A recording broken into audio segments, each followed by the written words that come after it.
نحمدہ و نصلی علی رسولہ الکریم، اما بعد، فاعوذ باللہ من الشیطان الرجیم، بسم اللہ الرحمن الرحیم۔ معزز سامعین، اس وقت ایک نئی فضا بنتی جا رہی ہے کہ فرانس کی کسی کمپنی نے آپ صلی اللہ علیہ وسلم کا حجۃ الوداع کا جو خطبہ ہے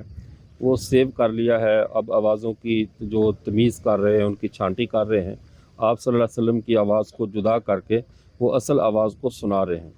دیکھنے میں یہ ایک بہت دلچسپ بات ہے اور ہر اہل ایمان کی خواہش ہے، جیسے آپ صلی اللہ علیہ وسلم کی زیارت کرنا یا آپ صلی اللہ علیہ وسلم کے تبرکات کی زیارت کرنا ہر مسلمان کی خواہش ہوتی ہے۔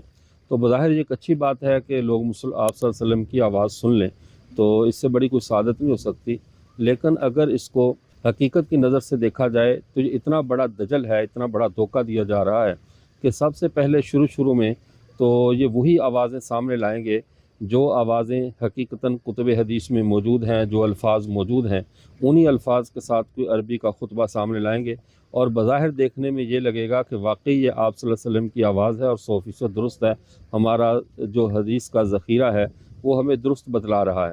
لیکن اس کے ساتھ ہی جب اس آواز کو توثیق مل جائے گی، ثقافت مل جائے گی، پھر آہستہ آہستہ اسی آواز میں، اسی عربی زبان میں ایسے کہانیاں اور ایسی روایات سامنے لائی جائیں گی جو کہ دین اسلام کے لیے زہر قاتل ہوں گی، اور ان باتوں اور ان روایات پر اعتماد کرنے کا مطلب دین اسلام کی امارت کا منہدم کرنا ہے۔ خدا را دشمن کی چالوں کو سمجھیے۔ وہ فرانس جو ہمہ وقت رسول اللہ صلی اللہ علیہ وسلم کی عزت و آبرو کے در پہ رہتا ہے، آئے روز اس ملک میں توہین ہوتی ہے، انہیں آخر کون سی وہ مجبوری بن گئی ہے یا کون سا انہیں عشق رسول ان کے دلوں میں بھڑک اٹھا ہے کہ وہ آپ صلی اللہ علیہ وسلم کے خطبے کی تلاش میں اتنے سرگرداں ہیں اور اتنے فکر مند ہیں کہ کس طرح حجۃ الوداع کا خطبہ لوگوں کو سنا دیا جائے۔ لہٰذا ایسی چالوں میں مت آئیں، ایسی چیزوں کا بھرپور بائیکاٹ کریں اور ایسے خطبوں سے اللہ کی پناہ مانگیں، چونکہ آنے والا دور دجال کا دور ہے اور دجالی تہذیب اپنے تمام پرزے نکال چکی ہے اور پوری کوشش میں ہے کہ رسول اللہ صلی اللہ علیہ وسلم کی طرف جانے والی سب راہوں کو مسدود کر دیں